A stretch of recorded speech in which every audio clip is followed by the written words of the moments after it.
warahmatullahi wabarakatuh. Om Swastiastu, Namo Buddhaya, Salam Kebajikan. Perkenalkan, nama saya Farhana Adani dengan NIM 6112666010 dari Prodi Bimbingan dan Konseling PPG Prajabatan 2026. Di sini saya akan mempraktekkan video konseling individual dengan teknik behavioral bersama konseli yang bernama Denny Wulandari. Sekian, selamat menonton. Assalamualaikum. Waalaikumsalam. Wulan, selamat masuk Wulan. Pagi, selamat duduk Wulan. Makasih Bu. Ibu senang hari ini. Terima kasih Wulan sudah bersedia hadir pada sesi konseling hari ini. Sebelumnya gimana kabar kamu hari ini? Baik Bu, tapi sedikit capek karena tadi habis jam pelajaran olahraga Bu. Baik, terima kasih sudah berbagi meskipun Wulan sedikit capek. Kamu tetap meluangkan waktu kamu untuk hadir di sini. Iya Bu, saya memang ingin mencoba konseling bersama Ibu. Oke, sebelum kita mulai, sebelumnya Ibu mau menjelaskan bahwa semua yang kamu bicarakan di sini bersifat rahasia karena kita berasaskan kerahasiaan. Jadi apapun yang kamu katakan akan dijaga kerahasiaannya dan untuk digunakan untuk membantu kamu. Kemudian konseling ini kurang lebih sekitar 45 menit. Apakah kamu memahami dan menyetujuinya? Ya Bu, saya paham dan setuju. Baik, kalau begitu apa sih yang membuat Wulan ingin mengikuti konseling hari ini? Jadi sebenarnya saya itu merasa punya masalah Bu tentang belajar. Jadi saya itu sering menunda tugas sekolah Bu. Oke, jadi masalah utama itu adalah kebiasaan penundaan tugas. Ya Bu, hampir semua tugas saya kerjakan udah deadline bulan Bu. Ketika kamu mengatakan semua tugas itu bisa diceritakan lebih rinci enggak? Misalnya guru memberikan tugas hari Senin. Nah, saya itu baru mengerjakan malam sebelum tugas itu dikumpulkan Bu. Oh, berarti sebenarnya ada waktu beberapa hari untuk mengerjakan, tapi dari Wulannya sendiri itu memilih menunggu sampai mendekati tenggat waktu. Iya Bu, seperti itu. Sejak kapan sih kebiasaan menunda tugas itu terjadi? Kalau saya ingat-ingat sih kayaknya sejak kelas 10 Bu. Sudah berlangsung kurang lebih 10 tahun lebih ya. Iya Bu. Menurut Wulan nih, apa sih yang biasanya Wulan sering menunda tugas? Saya sering merasa masih ada waktu, jadi tidak perlu tunggu dulu. Oh, berarti ada pikiran bahwa tugas itu masih bisa dikerjakan nanti karena waktunya itu masih panjang gitu ya. Iya Bu. Terus setelah muncul pemikiran seperti itu, biasanya apa sih yang Wulan lakukan? Saya main HP Bu, buka TikTok, buka Instagram, buka YouTube. Terus berapa lama biasanya Wulan main HP setelah pulang sekolah? Bisa 3-4 jam kayaknya Bu, karena tidak terasa kan Bu, itu sudah main HP. Cukup lama juga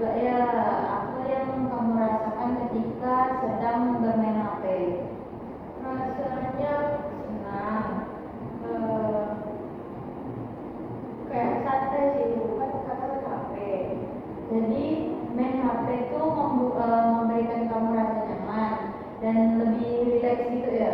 Ya, Nah, ketika tugas sekolah kamu tuh masih belum kamu kerjakan, tetapi kamu memilih main HP, apa sih yang kamu pikirkan saat itu?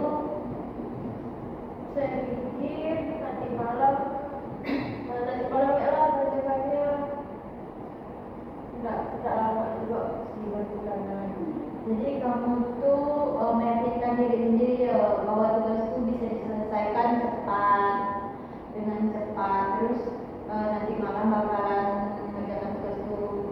Iya Bu, jadi biasanya tuh kita kayak senang juga kan. Terus apakah kenyataannya seperti itu? Enggak juga sih Bu, karena tugasnya lebih sulit dari yang saya bayangkan.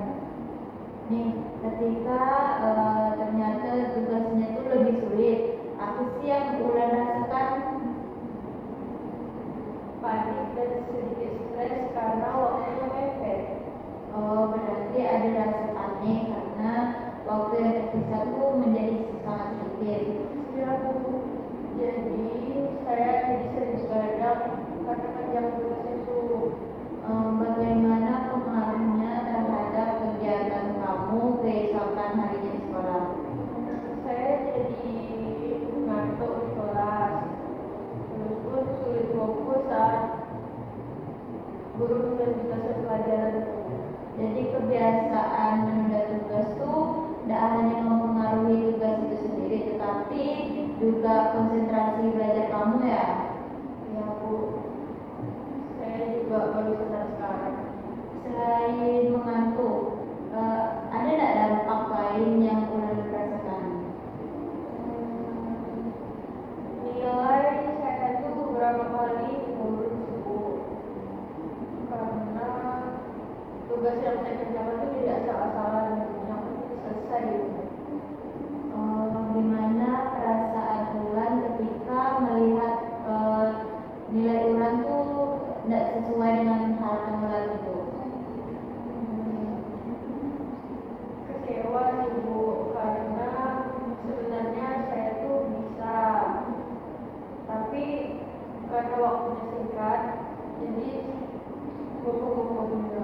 Kamu merasa kecewa karena kemampuanmu sebenarnya itu lebih baik daripada saat ini. ya Bu, saya rasa kebiasaan menunda tugas begini mulai merugikan saya, dan pun saya sekarang ingin berubah. Oke, baik. Tadi kamu mengatakan ingin berubah karena merasa kebiasaan menunda tugas ini mulai terasa merugikan. Nah, menurut kamu apa kerugian terbesar yang kamu rasakan? Kerugian terbesar, nilai saya jadi turun dan saya jadi sering stres menjelang pengumpulan tugas Bu. Jadi selain nilai menurun, ada tekanan yang cukup besar ya, karena tenggat waktunya semakin dekat. Ya Bu, kadang saya sampai susah tidur mengerjakan tugas itu. Nah, ketika susah tidur itu terjadi, apa sih yang biasanya ada di dalam pikiran Ulan? Saya pikir kenapa saya tidak kerjakannya di awal-awal itu. Berarti ada penyesalan karena sebenarnya bisa mulai lebih cepat gitu ya. Ya Bu, Saya ingin mengetahui sedikit tentang suasana belajar di rumah. Jadi biasanya setelah pulang sekolah tuh apa sih yang Ulan lakukan? saya makan, istirahat sebentar, lalu saya main HP. Ada nggak sih jadwal belajar rutin di rumah gitu? Tidak ada sih Bu, jadwal khusus itu. Saya paling belajar kalau ada tugas atau mau ulangan. Jadi kegiatan belajar kamu tuh jadi tidak teratur. Ya Bu,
saya bilang saya harus lebih rajin belajar supaya bisa masuk universitas yang bagus.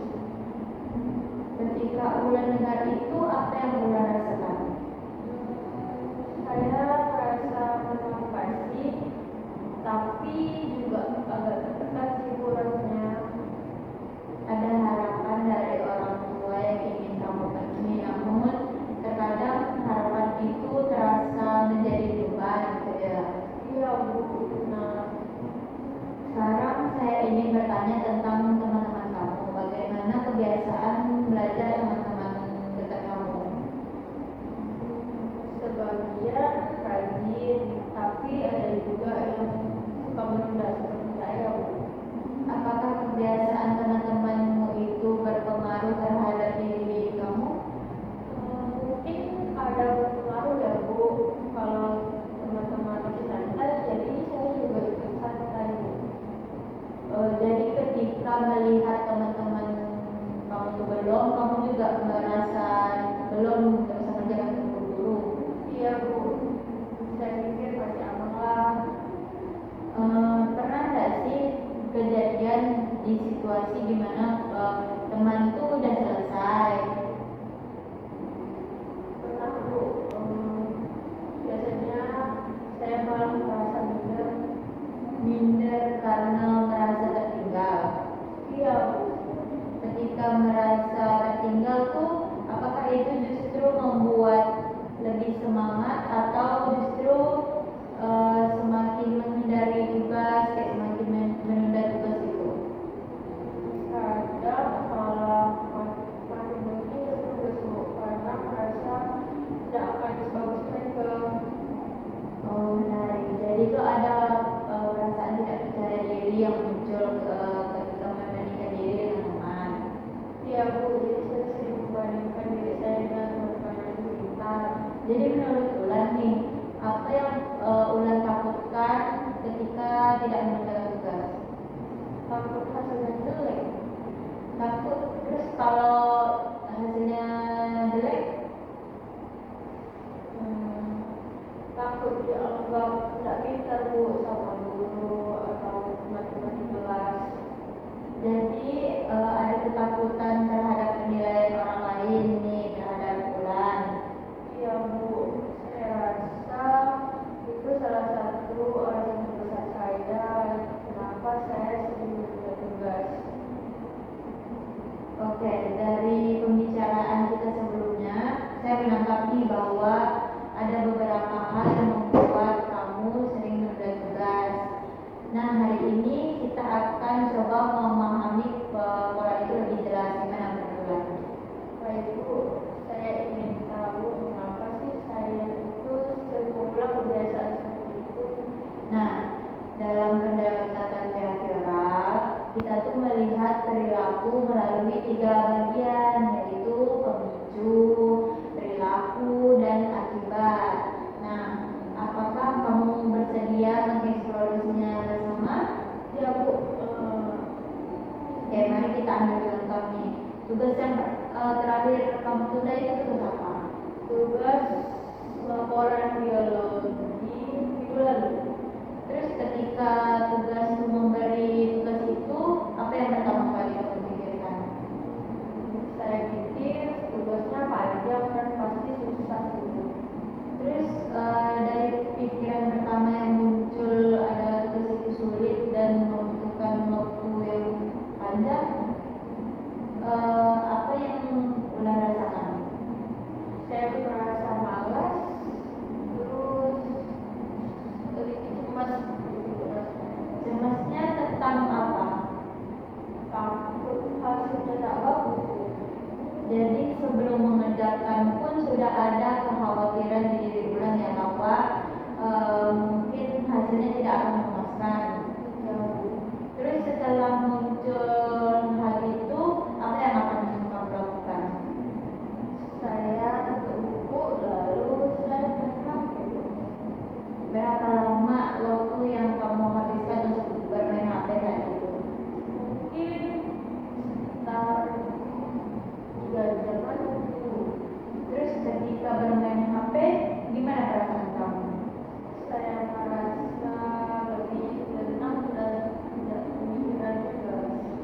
Jadi bermain HP memberikan rasa nyaman sementara waktu. Iya, Bu.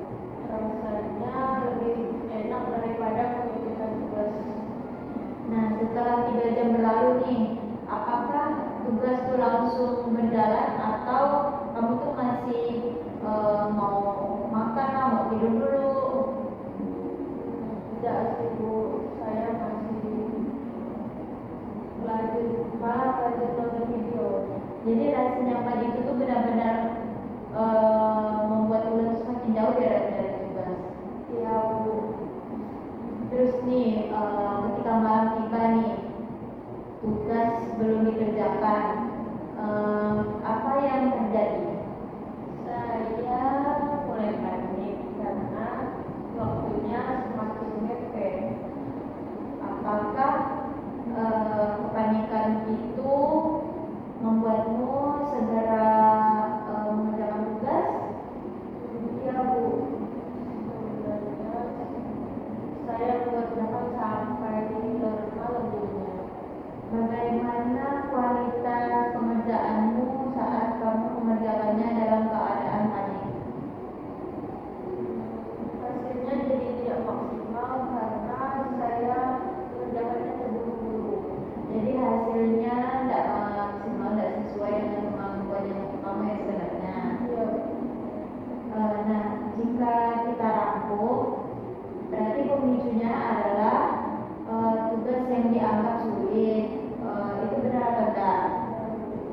Nah, perilakunya adalah menunda dan beralih ke HP. Nah, konsekuensi langsungnya itu adalah rasa nyaman dan tenang sesaat. Ya, Bu. Itu tidak benar. Nah, sedangkan konsekuensi jangka panjangnya adalah stres, begadang, dan nilai yang kurang maksimal. Ya, Bu. Menurut kamu nih, mengapa sih kebiasaan ini terus berulang meskipun itu merugikan buat kamu? Karena saya merasa nyaman saat saya menunda tugas, lebih cepat daripada saya merasa menundanya. Itu pemahaman yang sangat penting dalam behavioral itu dinamakan reinforcement. Jadi sebenarnya saya itu terus mengulang kebiasaan tersebut karena saya merasa nyaman saja, Bu. Tepat sekali lah. Nah, rasa nyaman sesaat itulah yang tanpa sadar membuat ular itu memperkuat perilaku menunda tugas ular. Sekarang saya mulai paham, Bu, mengapa saya sulit mengerjakan kebiasaan tersebut. Dari semua pembicaraan kita, kamu nih sudah mulai paham nih apa yang membuat kebiasaan kamu menunda tugas terus-menerus itu berulang. Terus menurut kamu nih, perilaku apa yang paling ingin kamu ubah terlebih dahulu? Saya ingin mulai mengerjakan tugasku lebih cepat, Bu, dari biasanya tidak menunggu sampai deadline. Baik, agar lebih jelas, kita perlu membuat tujuan yang lebih spesifik. Menurut kamu nih, kapan waktu yang realistis untuk mengerjakan tugas setelah diberikan oleh guru? Mungkin maksimal 1 hari setelah tugas itu diberikan. Oke, jadi berarti target pertama yaitu memulai mengerjakan tugas maksimal 24 jam setelah tugas itu diberikan. Apakah itu realistis bagi kamu? Iya, Bu. Saya rasa saya bisa. Bagaimana jika kita membuat target kedua yaitu menyelesaikan minimal 50% tugas selama 2 hari sebelum tenggat waktu? Saya setuju sih, Bu. Kedengarannya itu lebih cepat selesai. Baik, sekarang kita akan membuat program.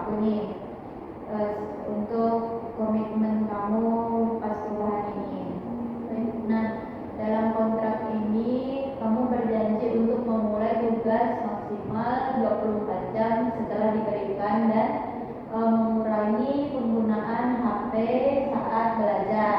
Apakah kamu bersedia? Baik Bu, saya bersedia. Menurut kamu, berapa lama penggunaan waktu yang masih wajar saat balik sekolah? Mungkin paling lama 2 jam Bu di luar keperluan belajar. Jadi kita tambahkan dalam kontrak bahwa penggunaan HP itu dibatasi maksimal 2 jam per hari setelah tugas itu dikerjakan. Nah, sekarang kita masuk ke teknik yang namanya itu self monitoring. Pernah nggak kamu tuh mencatat kebiasaan belajar kamu secara rutin? Nah, ibu mau mulai hari ini kamu tuh akan membuat catatan sederhana yang berisi kapan tugas diberikan, kapan mulai dikerjakan, sama kapan selesainya. Jadi setiap tugas itu harus saya catat ya Bu? Nah, itu tujuannya agar kamu tuh dapat lebih sadar terhadap perilaku sendiri. Ya Bu, saya mengerti. Menurut kamu, apa manfaat yang bisa kamu peroleh dari mencatat tugas tersebut? Saya bisa melihat apakah saya benar-benar berubah atau tidak. Nah, tepat sekali. Kesadaran terhadap perilaku adalah langkah penting untuk perubahan. Sekarang kita bicara tentang reward atau penghargaan. Apa yang paling kamu sukai setelah menyelesaikan tugas? Mungkin main game atau nonton film. Baik, kita akan menjadikan itu sebagai hadiah ketika ada pekerjaan yang sudah pernah dicapai. Baik Bu, saya senang dengan cara itu karena sepertinya lebih memotivasi. Terkadang perubahan itu terasa sulit jika dilakukan dengan sekaligus. Nah, karena itu kita akan menggunakan teknik shaping, yaitu perubahan bertahap. Apakah kamu pernah mendengarnya?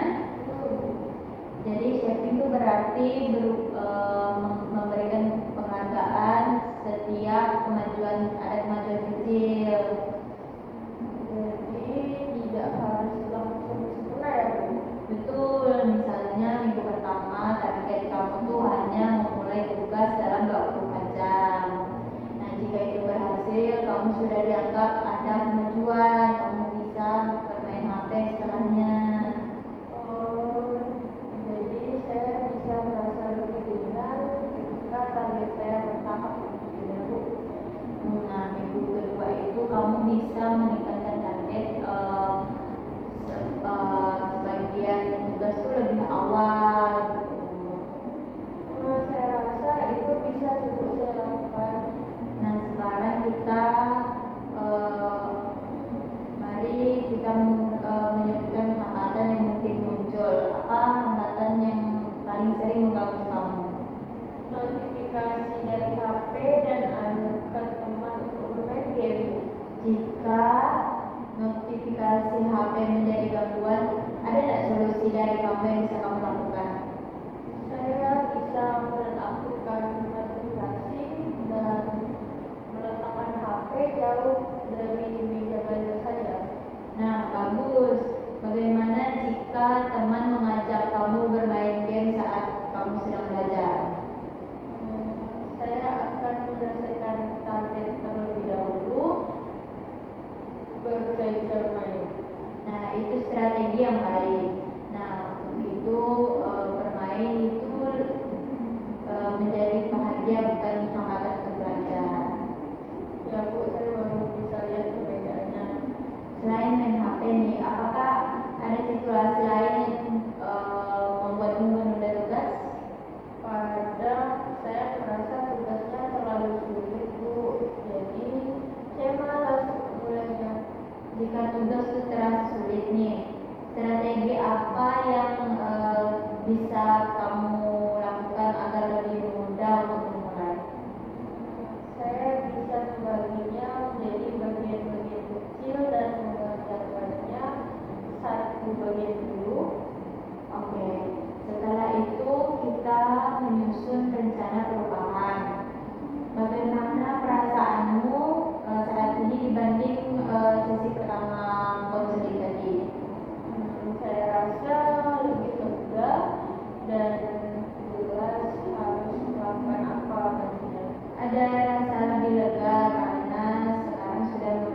langkah yang lebih terarah ya.